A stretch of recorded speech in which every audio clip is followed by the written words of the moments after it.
This is WWE superstar Drew McIntyre, and you're listening to the WWE Podcast. The champ is the one that everybody wants, me. It's going to WrestleMania. Claymore! Austin 316 says I just whipped your ass. This is my iron. You're going to acknowledge me. Good morning, good afternoon, good evening, hello, whatever time it is with you and wherever you are, thank you for downloading this SmackDown review as part of the WWE podcast. It's an absolute pleasure to have you listening along once again, and thank you so much for all the follows and the messages and the interactions this week on X.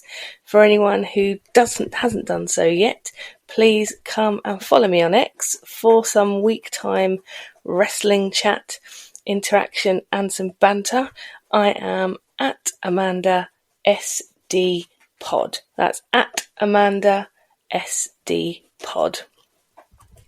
So guys, big news this week, later on in this week actually, I think it was maybe Thursday, this week as Triple H and Nick Khan came over to the UK to meet with our London mayor, who is called Sadiq Khan, with a view, presumably, to setting up a London WrestleMania. Like, oh my god, please let this happen. Maybe 2026, I'm hearing. I mean, how cool would that be? I've said on my X, I would happily sell an organ or a body part to make sure that I can be there. What a thing to have in our home country, and just like 50 miles away from where I live. Would be absolutely awesome. I've reposted on X the tweets from Sadiq Khan and also from WWE, so check it out, have a read if you haven't done so already, and I will definitely be keeping my eyes peeled for news as it comes, and I will pass it on to you guys, because wow, a London WrestleMania finally. Awesome stuff.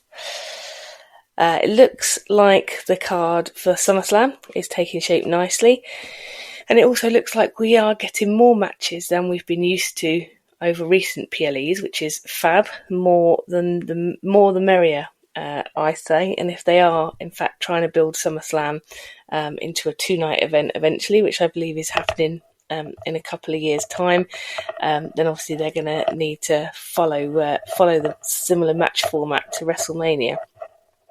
There's been some negativity this week on other podcasts which I listened to about the stuff with the new bloodline being a bit boring and predictable.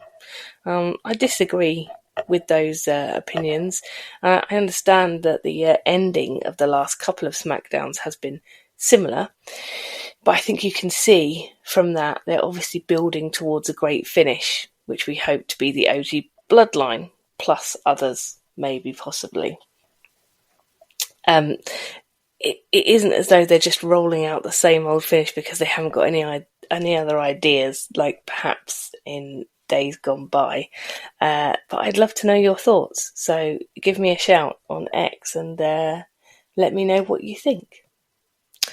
So, with all that being said, let's get started on the main event, and that is to talk about the SmackDown that aired on July 26. So tonight's show opens up with a replay of last week's main event, where Cody and KO teamed up against Waller and Theory, and the beatdown that followed their win by the new bloodline. Again, we see KO being annihilated whilst Cody is forced to watch, culminating in KO apparently, and I'm assuming, joining Randy on the shelf, and Cody rapidly running out of allies. We then cut to Nick Aldis backstage, or Oblivion the Gladiator, as we like to call him. The bloodline appear, and he tells them that due to their actions last week with KO and Cody, and with Tongaloa having an eye injury, they will need to forfeit their place in tonight's tag team number one contender gauntlet match. Solo says the bloodline won't be forfeiting anything, and that Jacob Fatu will complete with Tama Tonga. Solo instructs the terrifying Jacob Fatu to bring their titles back. And Jacob Fatu is genuinely a terrifying human, even when he's not doing anything. We then get LA Knight on his way to the ring, cutting a promo as he comes our way on Santos Escobar. I really like this new way of reminding us of the match, why it's happening, rather than the constant replays from last week or pre-recorded promos. Doing it this way feels more like a sports type event. So his promo is pretty short and sweet because obviously he's on his way to the ring, but we get all the information that we need. He basically tells us that LA Knight is going to kick his ass en route to SummerSlam, and he makes his entrance. As usual, he gets a huge pop, and Corey reminds us at this point that last week the US Championship match was signed. And again, I have to say, I love the SummerSlam graphics. I think they're so cool. Really like what they've done with the retro look and feel of the whole thing. I think that's top marks. Santos Escobar makes his entrance. I got the impression that he was quite coolly received, and Elektra Lopez is with him. There's no sign at this point of Legado del Fantasma yet. They might be hanging back because obviously they're in the tag match later on tonight. We kick off and LA Knight has the upper hand in the early going. LA Knight is working the arms of Santos and dominating the match. Santos manages to turn it round, however, to some heavy boos from the crowd, but he starts to take the initiative. Wade reminds us of the danger of this match for Knight being only 8 days out from SummerSlam. We then get Elektra slapping Knight off the back of a distraction of the ref, and Santos hits the 619. LA Knight looks to be in trouble at this point, and back from the break, we have Santos still in control. And once again, thank you WWE. We get a near fall from Santos, and then we get a replay of what happened in the advert. So again, double thank you WWE. Not only have you not changed the course of the match, but you're showing us what happened while we weren't there. LA Knight makes a rally with a neck breaker, but again, Santos fights back to another near fall.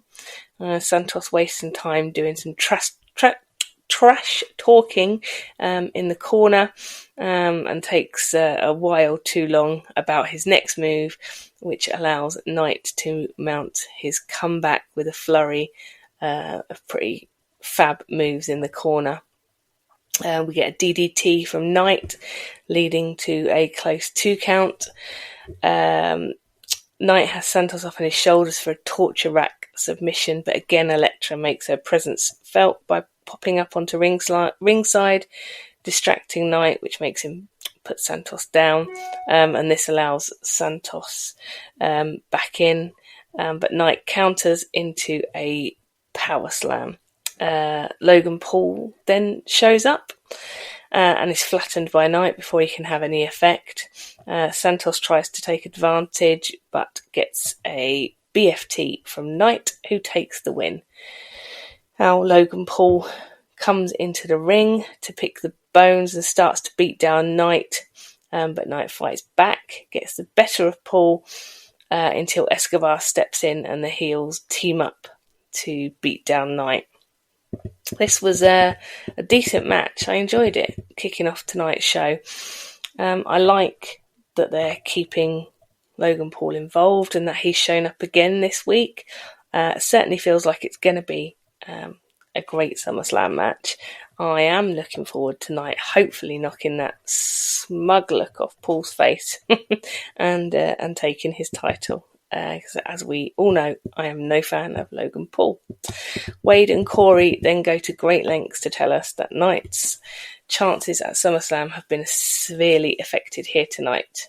So I guess we'll see. Maybe that's a bit of a red herring. They're telling us, look over here, look over here.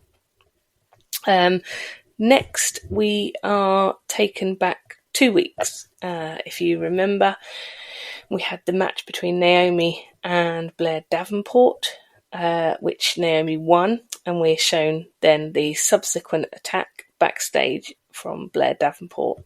This leads us to a backstage interview from Byron with Naomi, and he asks why she thinks Blair attacked her. Naomi says she isn't sure what the newbie's problem is and why she is playing mind games. She says not only will she make Blair feel the glow, but she will also make her respect it. At this point, Jade and Bianca wander in and say Blair is a lame.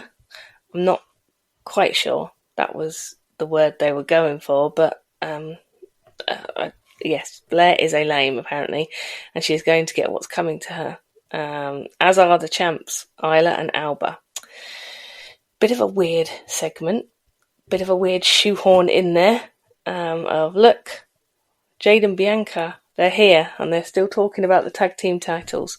I guess reminding us of the whole Naomi and Blair thing, which I guess isn't finished. I don't mind that either way. I'm all up for some new feuds, so that's fine. I guess we continue with that. And then, as I said, Jade and Bianca just randomly crashing and not saying much new, repeating the same old themes. They need to do something with these two. We then see Logan Paul backstage. Byron asking what he has to say about what just happened. Paul says it was an appetizer. He is going to whoop LA Knight. He says Cleveland is where he's from and they are having a homecoming for him. He says that at SummerSlam, LA Knight isn't just facing a wrestler, he's facing a social media megastar, hometown hero, and the ultimate underdog turned top dog, which is all jolly good, I suppose. So, it seems that they are giving this match a good build as well, so expecting great things.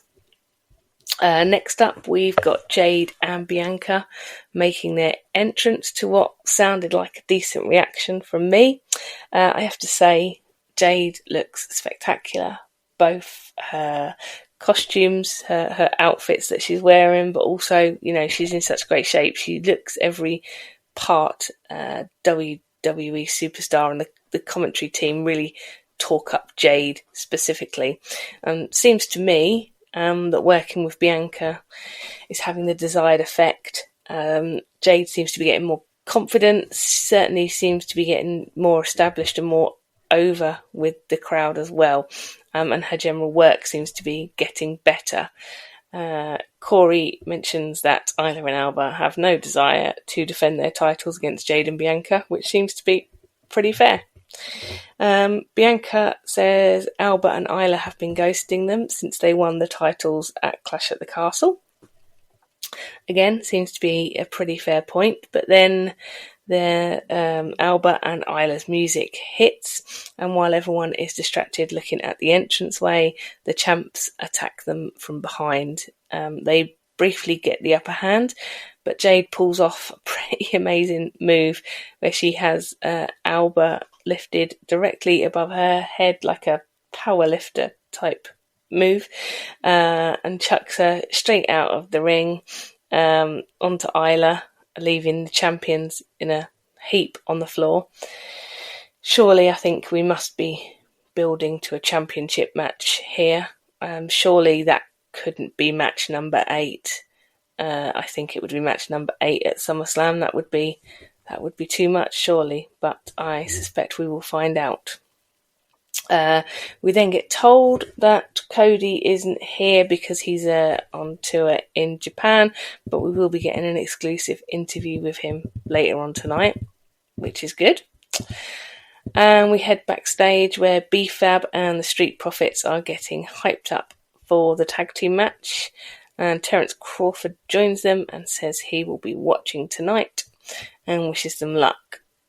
With Bobby Lashley now gone, as widely reported this week, I think he's had his release from WWE along with MVP.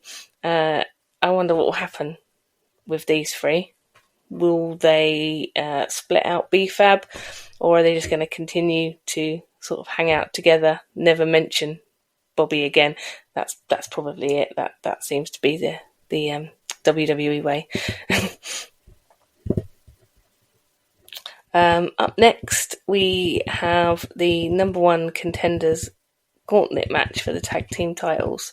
So featuring here in this match, we have the Street Profits versus Apollo Crews, Baron Corbin versus the Bloodline versus Legado del Fantasma versus Pretty Deadly, my favourites, and the OC. So we have that coming up. We're back from the break. Before we go to the tag team match, we go to a replay from last week featuring the Tiffany Stratton Meechin match and the destruction of the briefcase by Bayley. I'd forgotten this had happened last week. I'm still hoping for a briefcase redesign.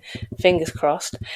We go backstage to a sad Tiffy, and even sadder briefcase held together with that physio tape.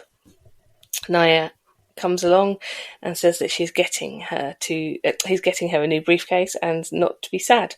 Nia says Tiffy could cash in on Bayley, but reminds her that she has a guaranteed match against her at SummerSlam. Tiffy says she won't do that, and all she wants tonight is to get revenge on Bayley. And who's buying that? Seems Nia is. Let's see. But I'm intrigued to see where the rest of this story is headed. And then it looks like we have a tag team match later tonight. Meechin and Bayley versus Nia and Tiffany, and that's confirmed with a graphic on the screen. And now we go to the number one contenders Gauntlet match. It starts off with Baron and Apollo, and I wonder how Apollo's feeling. They don't even let him have his own music now. It's just all Baron. But there we go. So obviously that's their choice. So we have Apollo and Baron, and the second team are Legado del Fantasma. The crowd, in my opinion, didn't seem to be that fussed with either of the first two teams particularly. Legado del Fantasma get an early rub attacking Baron and Apollo before the bell, although Corbin takes control, utilising his power moves on Angel. Tag is made, and Berto flies through the ropes to the outside, taking out Corbin. The slow-mo shot of this move we got as we went to the break looks awesome. Just more of the fab new production. I also noticed tonight as well, they've started doing the like a ticker at the bottom of the screen, and it says tonight's highlights, and so and so's beaten so and so, or this is coming up. So I think we're getting a much more sporty feel in general. But yeah, love these slow-mo shots as we come in and out of breaks. Absolutely brilliant. As we come back from the break, Corbin is just getting back into it, and we get a shot of DIY watching the match from backstage. Berto is in trouble. We get a double tag. Apollo is looking good. He's in control. Pulls off some of his sort of typically speedy moves and manages 3 suplexes on Angel, followed by big splash, an attempted move off the top rope, which he misses, leading to Angel getting a near fall, with Corbin making the save. Corbin comes in and hits End of Days, and Corbin and Apollo eliminate Angel and Berto.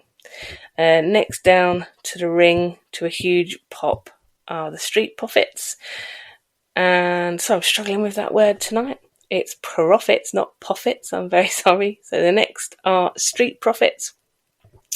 And Montez is straight in and has a gymnastic flip off with Apollo, where they both do a bit of flipping and tumbling around the ring. Montez pulls off a belly to side suplex and seems to land Apollo quite nastily on his neck, and they showed it a couple of times, and I'm never quite sure, but it certainly didn't look comfortable at all. Dawkins comes in for a near fall. Montez is in with Corbin. Corbin wipes out Dawkins with a massive punch, and Apollo then helps Corbin fly out of the ring to take out the Profits. Pretty cool move, and again we got that in slow-mo as we went to the break, which I absolutely love it. It looked so cool. We're back from the break. Corbin is still in charge. Massive powerbomb, which Montez follows up with an enziguri, and then we get a double tag. We get Dawkins with a big suplex. Again, Corbin breaks up the count. Montez and Apollo each take out each other's partner with a double suicide dive, which again looked really, really cool. Sorry. And Apollo then gets the cover on Corbin and Apollo. The next team down are Pretty Deadly, who I love. Yes, boy.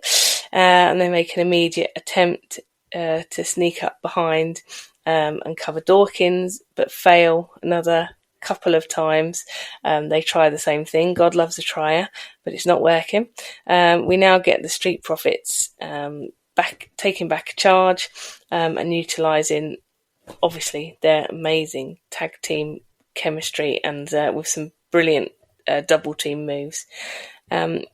Elton takes out Ford from behind, and now Pretty Deadly are in charge, isolating Montez Ford, working particularly on his knee, in theory, to stop him flying around. And they have some time to do a bit of promo for Yes Boy the musical in the middle of the match. And Pretty Deadly stay in charge, continuing to beat down Montez. Dawkins comes into the ring and gets a near fall. Pretty Deadly get a sneaky tag and a really close near fall. Pretty Deadly with a gut buster and another near fall, but momentum shift to the Street Profits with a massive blockbuster and a cover for free on Elton. Pretty Deadly are eliminated. Sad times.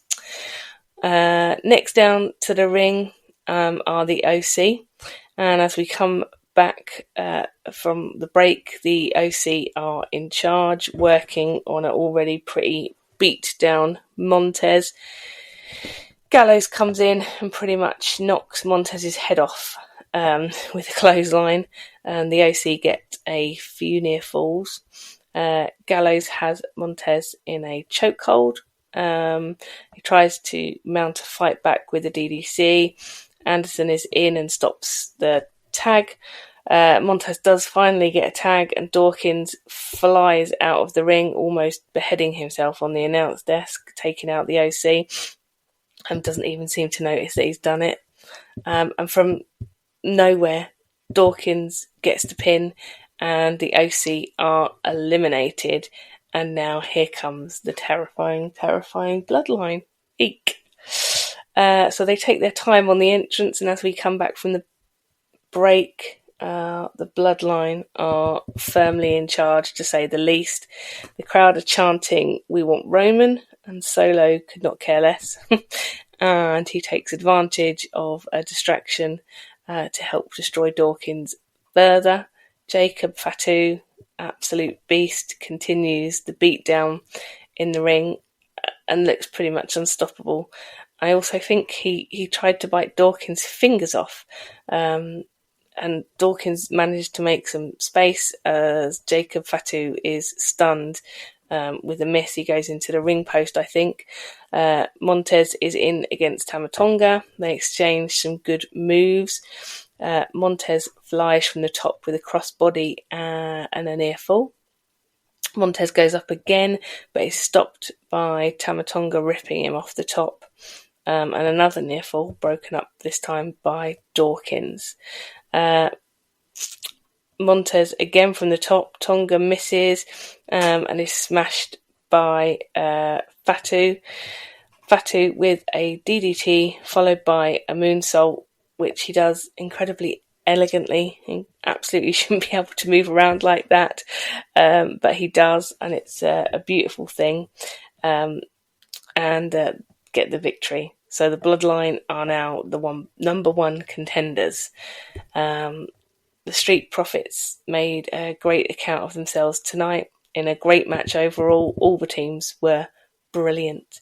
It was very, very enjoyable. I'm not a massive fan of matches of that kind because I don't have a great attention span. So when the matches string out over quite a long time like that, I tend to drift away and start looking at my phone. But I absolutely didn't tonight. I was absolutely watching it 100% with my attention. So I don't know what we think happens now. Do we think the Bloodline also take the tag titles? And when will that match be? Do we think SummerSlam? If so, where does that put the Roman return? Will the OG Bloodline have to undo the new Bloodline by taking all the titles back to the good side? It's all very, very intriguing. They're building layers and layers onto this story, which is it's just such enjoyable stuff at the moment. We then get Wade saying something or another on commentary, but before he can get too stuck into it, we get Grayson Waller and Austin Theory interrupting him, and they jump into the ring, basically saying that last week they would have beaten KO and Cody easily if it wasn't for Terence Crawford. And they call him out to the ring, and out he comes. And just a reminder here for anyone that needed a reminder, he's a boxer. I don't follow boxing, but he's a boxer, and he's getting a massive introduction, listing all his achievements and how great he is, and he comes down to the ring. Waller says last week he disrespected them by helping Cody get a chair, and that he needs to apologise for that, and also he needs to apologise for thinking that he could get into the ring with Waller and Theory. Waller goes on to say if Crawford takes one more step forward, his boy Theory is going to knock his block off, etc., etc. At which point you could see Theory thinking, what the hell are you talking about? Shut up. And predictably, Waller throws Theory straight under the bus. Crawford knocks him straight out, and Waller basically bails out of the ring, still setting up for the split of A-Town down. Surely we must be almost there now. How is Austin Theory this stupid? I don't think he is. So I think we may be on the verge of seeing this split, which I think will be quite a fun storyline to follow through for the next few months. We then go to the promised sit-down interview with Cody from Japan. He says he is reflecting over the last 2 years and how he's finished his story. He calls the new Bloodline doppelgangers who are creating chaos. Because of them, he now sits there alone, without friends, without allies, Randy, KO, etc. He says he enters SummerSlam as a man on an island with the deck stacked against him. He says that he will fight with everything he has, but he enters as champion, and he absolutely won't let that slip through his fingers, especially not to the Bloodline. He says he used to think Solo wasn't ready, but now he's not sure, and he needs to look Solo in the eye. So he challenges to meet him in the ring next week, face-to-face, one-to-one, to see if he is ready. Cody says he knows he is. I thought it was nice. I like this. It was a good way to continue to build towards this story, and to utilise Cody even though he's not there. And again, something different setting, different scenario. Really good, very enjoyable.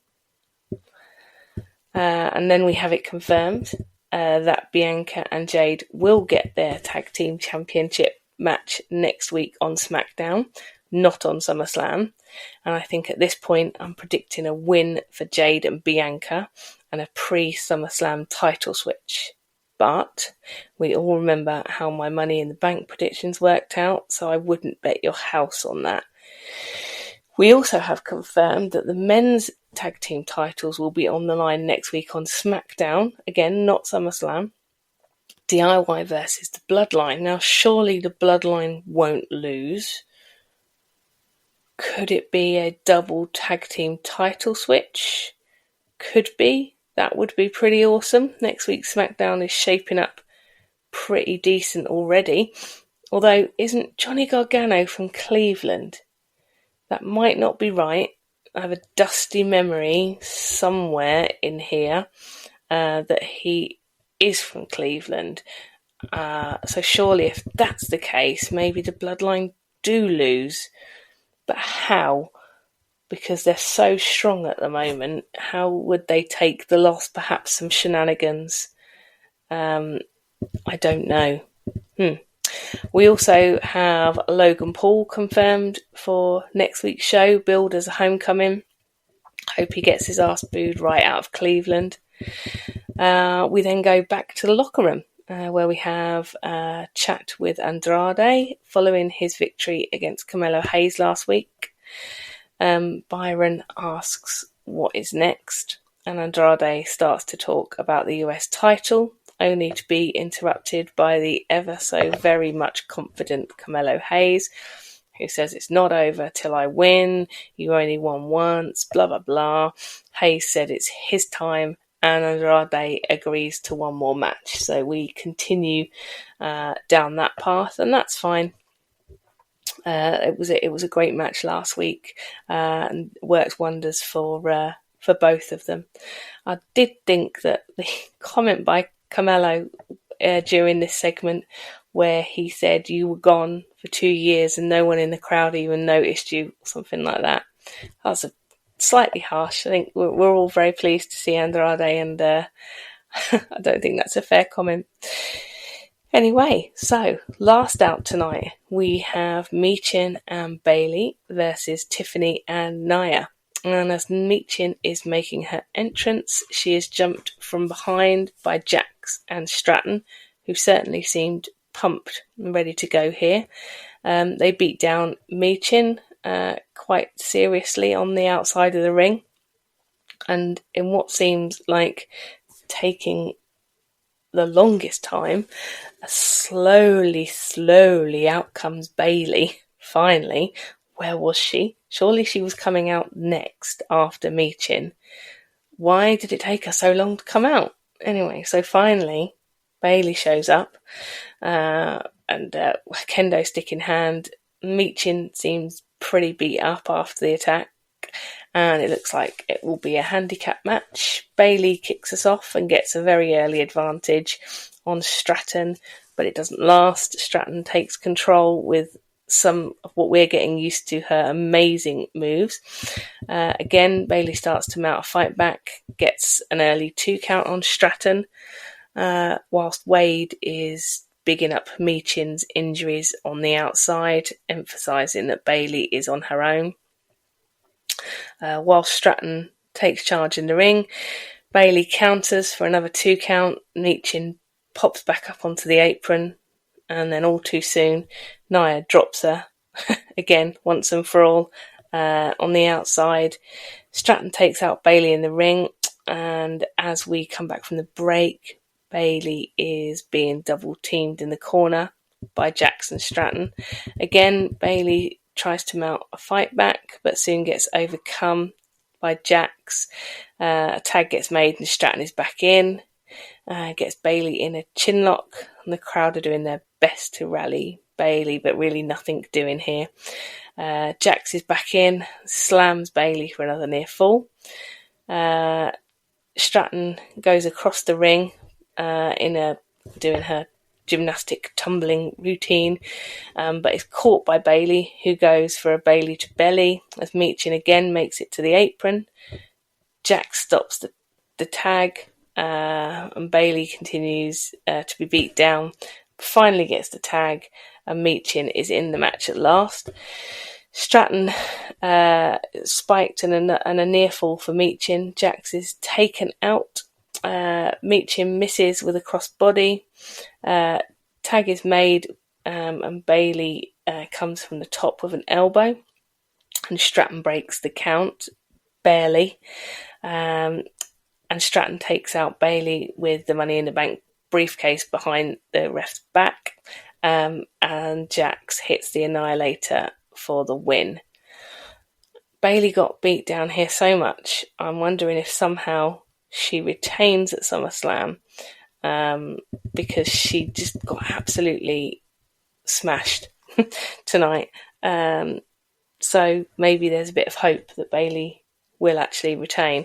Another really good match, more good storyline for Meechin, and really great to see Bayley getting some good building too. It just goes to show that when she's given good creative, good storylines, etc., she has got the wherewithal to carry it off and do an excellent job. Following the match, then, we get yet another moody, sepia tone vignette from the Bloodline. Now, this I am getting a bit bored of. I get that it's a bit, every week we see them in their gangster, den, whatever it is, with their moody faces and their, sepia tones. But it's getting a bit dull.com now. But Solo accepts Cody's offer of a face-to-face next week. He says that will be the same night the Tongans bring back the tag titles.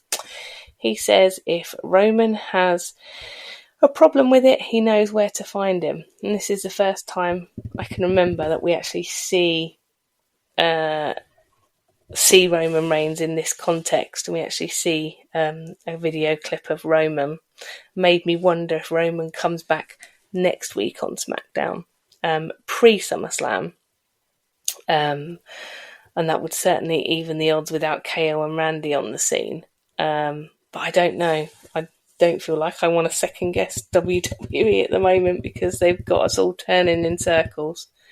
But it's surely close. We're 8 days out from SummerSlam. Roman, hopefully the Usos, hopefully Heyman, all hopefully on their way back. And wouldn't it be awesome if on next week's pod I can talk to you about how awesome Roman was and how he came out. That would be pretty fab. All in all, guys, I really liked tonight's show. I'm not going to get down on it like many other people are on their podcasts. I like it. Plenty of progression in the storylines as we head towards SummerSlam. And again, as I've said, some different ways to present things, which I think is great. We're getting different match types. We're getting different kinds of promos. We're getting different kinds of production. It's just, the product at the moment is great. Hey, let me know what you think.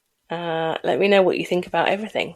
We can talk about Raw, we can talk about SmackDown, we can talk about SummerSlam on X. Just reach out. Remember, I am at Amanda SD Pod. So guys, that just about does it for this week's show. Once again, and as always, thank you for having me in your ears. Thank you for all your comments in the week. I really appreciate it. Let's really enjoy week one of the Olympics this week. I watched I nearly called it the kickoff show. It's definitely not a kickoff show with the Olympics. The opening ceremony tonight. Man, it was long.